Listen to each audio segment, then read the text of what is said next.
Terima kasih Bang. Oke. Bismillahirrahmanirrahim. Assalamualaikum warahmatullahi wabarakatuh. Waalaikumsalam warahmatullahi wabarakatuh. Alhamdulillah, sholatan wassalamu ala Rasulillah wa ala alihi wasallam.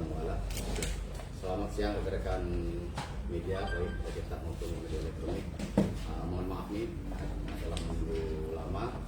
Pada siang ini kami akan menyampaikan terkait dengan penahanan terhadap tersangka dugaan tindak pidana korupsi pembangunan Jalan Muara Situlen Gelombang di Kabupaten Aceh Tenggara.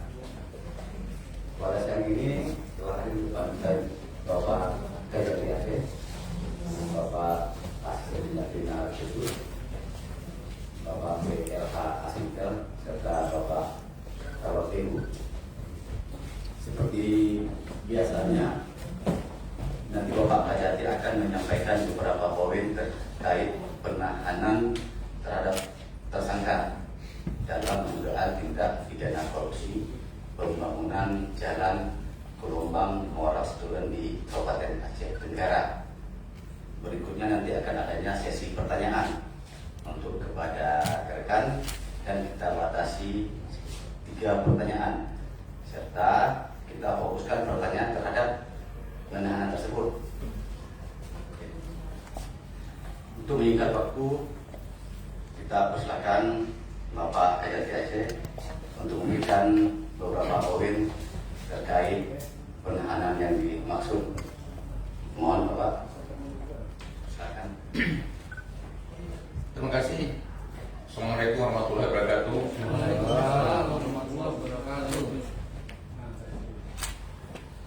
Saya sampaikan pada hari ini Senin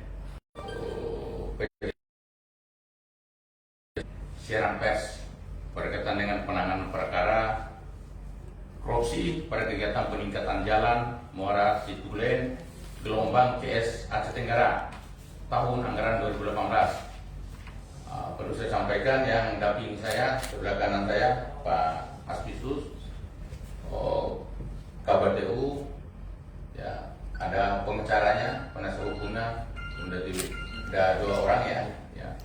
Kemudian sebelah kiri saya ini PLH Asintel, kemudian kan Kasih Penkum dan beberapa tim penyidik serta rekan-rekan para wartawan, media cetak, media elektronik dan para hadirin yang berbahagia. Kita sama-sama melihat bahwa di belakang kita ini ada 4 tersangka ya berkaitan dengan dugaan tindak pidana korupsi pada kegiatan peningkatan jalan Muara Situlen pada Kabupaten Aceh Tenggara tahun anggaran 2018. Ini kita lihat ada 4 orang. Pertama, nama singkatnya JNK. Ini yang bersangkutan merupakan KPA peningkatan jalan. Yang kedua ada SA. Ini selaku PPTK 1 UPTDM 5 Aceh Tenggara. Kemudian yang ketiga K. Ini selaku Direktur CV Beru Dinam. Ini selaku pelaksana kegiatan. Kemudian ada KYD, ini yang keempat, ada KYD selaku Direktur PT Pemuda Aceh Konstruksi. Adapun kasus posisi bahwa berdasarkan surat perintah penyidikan Kepala Kejaksaan Tinggi Aceh nomor print 03-LT1-PD-1-09/2020 tanggal 8 September 2020 tentang dugaan tindak pidana korupsi pada kegiatan peningkatan jalan Muara Situlen Gelombang CS Aceh Tenggara Otus Kabupaten atau Kota tahun anggaran 2018. Tim penyidik tindak pidana khusus Kejati Aceh telah melakukan penyidikan pada kegiatan peningkatan jalan tersebut dengan hasil pemenang tender untuk kegiatan peningkatan jalan Muara Setulen Gelombang CS Kabupaten Aceh Tenggara tahun anggaran 2018 pada Dinas Pekerjaan Umum dan Penataan Ruang Aceh adalah PT Pemuda Aceh Konstruksi. Ini pelaksananya. Dengan nilai penawaran sebesar 11.687.817.000 rupiah. Dengan direkturnya adalah K. Ini ada di belakang kita. Kemudian ada adendum kontrak nomor 12.1 garis AC garis miring UPTD garis 45 garis PUR garis miring APBA garis miring 2018 tanggal 19 Oktober 2018 dengan item pekerjaan yang mengalami perubahan. Ini saya Anda uraikan secara mendetail, ada 8 dengan total penambahan pekerjaan yaitu sebesar 4.421.049.000 rupiah. Perubahan kontrak tersebut telah melebihi 10% dari keseluruhan pekerjaan utama yaitu sebesar 41,61%. Setelah dilakukan rekayasa lapangan pekerjaan masing-masing terjadi perubahan yaitu sebagai berikut. 1. Untuk peningkatan jalan Muara Setulen Gelombang, jumlah total harga pekerjaan awal sebesar 10 miliar rupiah berkurang menjadi 2.132.692.000 rupiah. 2. Untuk kegiatan peningkatan jalan Kota Batu, Kota Sikam 2, jumlah total harga pekerjaan awalnya sebesar 1.187.817.000 rupiah berubah meningkat menjadi 9.550.124.000 rupiah.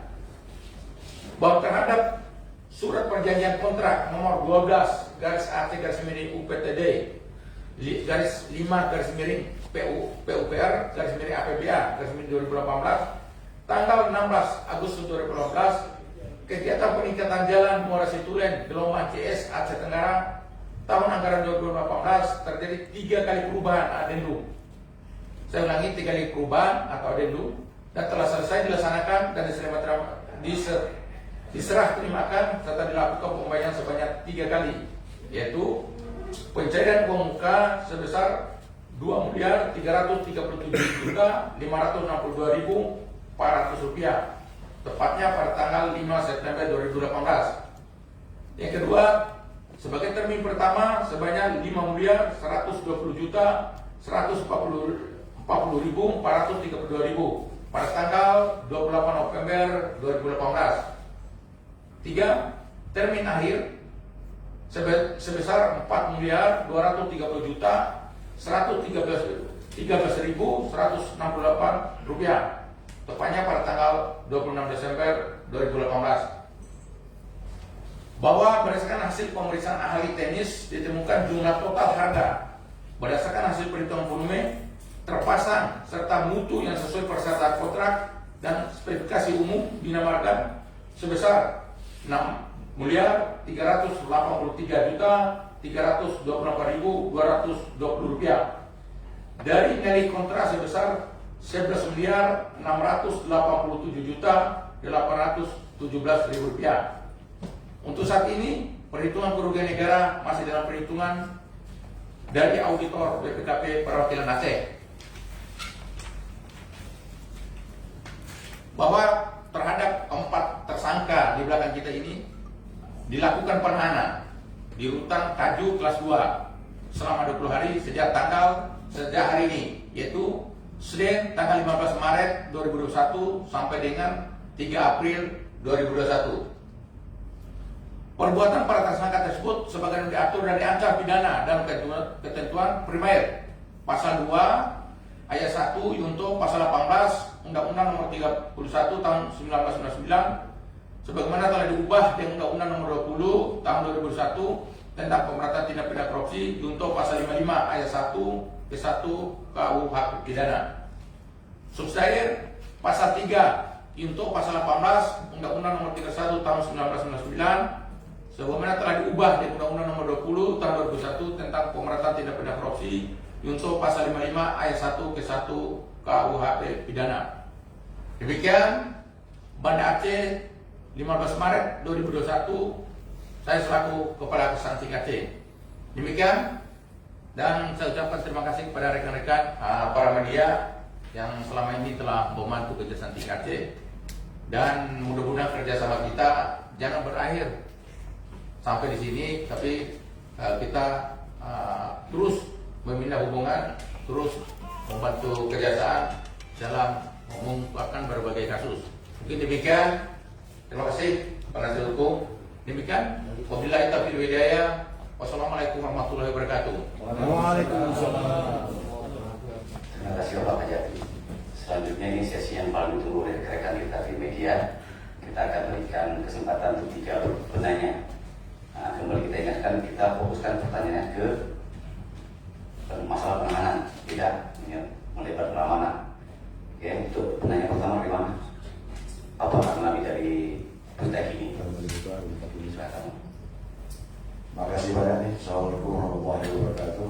Saya hormati Bapak Kajati Aceh, Pak Iso, dan teman-teman Aktivis, Pak Adit, dan Pak Kasbinko, yang menghormati pengacara kuasa hukum daripada tersangka. Alhamdulillah hari ini Pak Kajati betul-betul penungguannya penantian sangat lama, 2 jam kita menunggu tersangka ini. Semoga walaupun lama kita menunggu, karena sebelum Pak Kajati itu yang enak. Amin.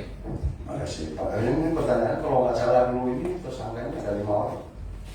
Terus awal-awalnya kita monitori begitu kasus ini.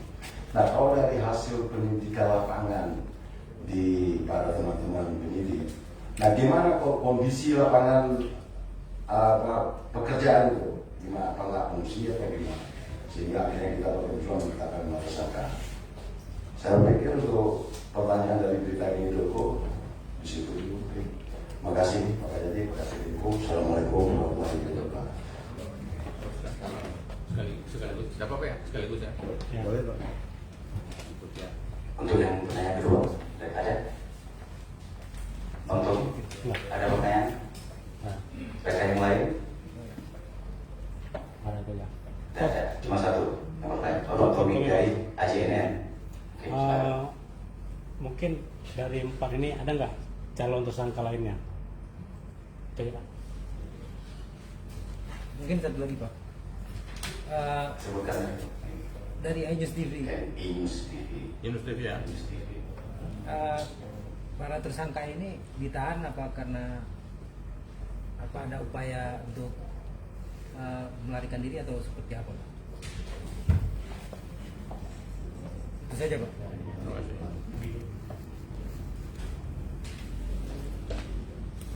Nah, ya, jadi terima kasih teman-teman para presenters. Jadi untuk mungkin berkaitan jawaban pertanyaan tadi, saya kebetulan di sebelah kanan saya ada Asbisus yang akan menjawab secara teknis dalam penanganan perkara ini. Mungkin Pak Asbisus, silakan.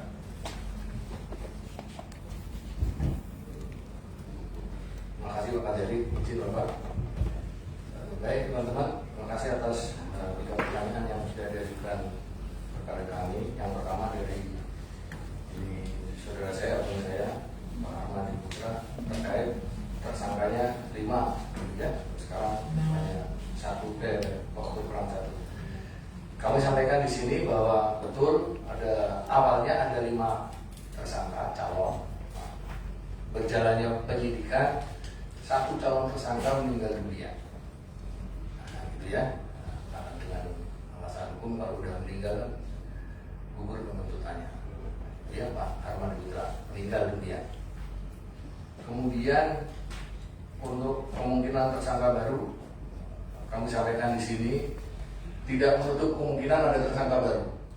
Ya, sepanjang memang nanti ditemukan fakta-fakta yang berkaitan dengan calon tersangka baru tersebut.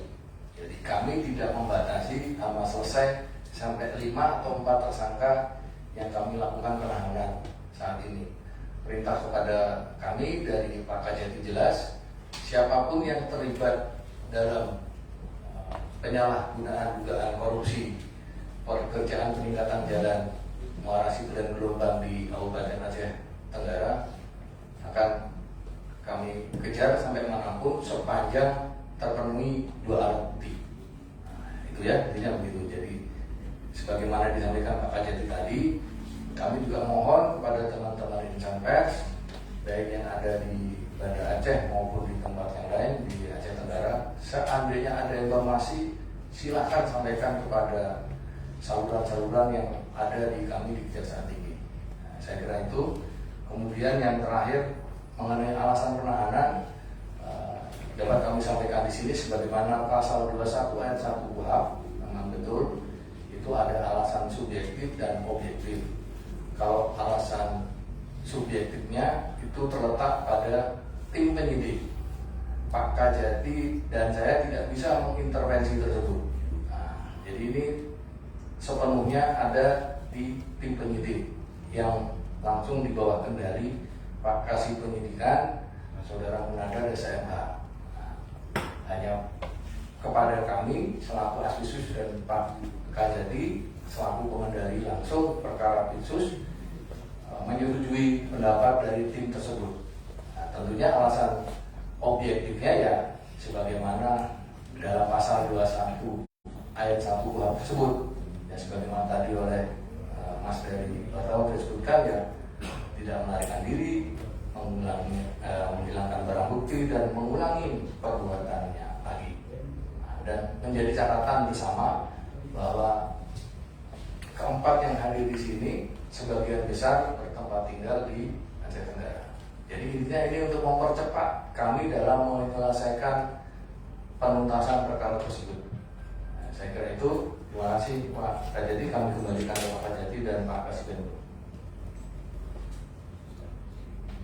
Mungkin sedikit ini mohon maaf di Pak Kasben, ada di pertanyaan saya tadi itu, kalau dari hasil pendidikan lapangannya dari teman-teman di pendidikan itu gimana kondisinya? Apakah objek itu tidak fungsional atau gimana? Sehingga teman-teman di pendidik berani menetapkan ini sampai. Jadi makasih. Memang betul tim penyidik sudah datang on the spot ke lapangan. Dari 2 kegiatan yang disampaikan Pak Kajati ditemukan di lapangan pada pekerjaan peningkatan jalan Kuta Batu Kuta Cingkam 2 itu yang awalnya 1,6 M kemudian berubah menjadi 9,5 M. Di sana ditemukan pada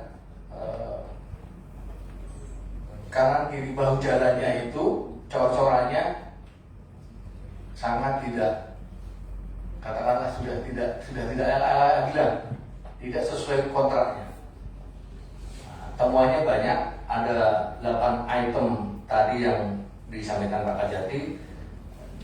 Itu tidak ada perkerasan per butir, perkerasan aspal, struktur, pengembalian produksi pekerjaan minor. Nah, ini yang 3 item inilah yang di lapangan ditemukan yang boleh dikatakan sangat-sangat memprihatinkan di bahu jalan di pekerjaan yang Kuta Batu Kuta Cingkam 2 itu. Jadi awalnya 1,6 diadendum menjadi 9,5. Nah itu ya. Nah itu jadi bahu jalannya yang kalau bahu jalan dikatakan fungsional ya rusak kan tetap orang bisa jalan, tapi penahan kualitas jalan itu yang mestinya sekian tahun menjadi berkurang. Saya kira itu Pak Armadi ya. Terima kasih. Ada pembinaan proyek gitu Pak. Kemarin itu ada pembinaan ahli pekerjaan. Relokasi. Saya sedikit. Terima kasih. Jadi sebagaimana pertanyaan tadi sudah dijelaskan oleh Aspisus dengan detail dan rinci. Cuma saya menambahkan sedikit aja. Sebenarnya seperti bilang Aspisus itu ada pengalihan jalan dari jalan kota ke jalan kabupaten. Yang satu ke provinsi ya, jadi dari provinsi ke jalan kabupaten. Dari kemudian satu lagi dibalik dari jalan kabupaten ke jalan provinsi. Itu satu. Yang kedua, kalau lihat dari spek pekerjaan, memang masalahnya kelihatan sekali. Dari K 250 ya, 300 ya. Dari K 350 menjadi K 100. Jadi dia jadi timbunan, jadi apa? Sorenya nggak ada dari K 350 menjadi K 100. K 100 itu kan beda ya seperti beda adjustment gitu mungkin kira. Jadi kalau fungsional tetap fungsional, tapi kualitas jalan itu yang tidak memungkinkan dan sangat menyalahi kontrak. Itu utama saya, tapi sudah terinci oleh Asbisus. Mungkin demikian, saya alihkan ke Bengkung. Wabillahi taufiq wal hidayah. Assalamualaikum warahmatullahi Terima wabarakatuh. kasih Bengkung. Untuk kenang-kenangan terakhir kita udah menunggu lama 2 jam. Apa kabar dengan proyek digging? Boleh itu kenang-kenangan kita menunggu dari 2 jam. Itu terakhir yang saya ingat itu tim dari Unsia itu ke lapangan digging. Itu apa kabar? Hadiah untuk 2 jam logo. Begini Pak Armadi, kita gini, itu ada sesi berikutnya Pak Armadi. Kita tadi sudah janji hanya untuk 3 pertanyaan dan pertanyaannya kita fokuskan terhadap penanganan. Ya, tadi terima kasih kepada Bapak Kajati dan Bapak Asbisus yang telah menjawab secara terinci terhadap pertanyaan awal media. Dengan berakhir sesi pertanyaan, berakhirlah kegiatan siaran pers kita hari ini. Kalau ada yang kurang dari kami mohon maaf. Karena ini billahi taufiq wal hidayah. Assalamualaikum warahmatullahi wabarakatuh. Tapi untuk kabar saya kalau mau tanya ke saya nanti. Oke, thank you. Itu tinggal tunggu. Tetap nakal. Ya.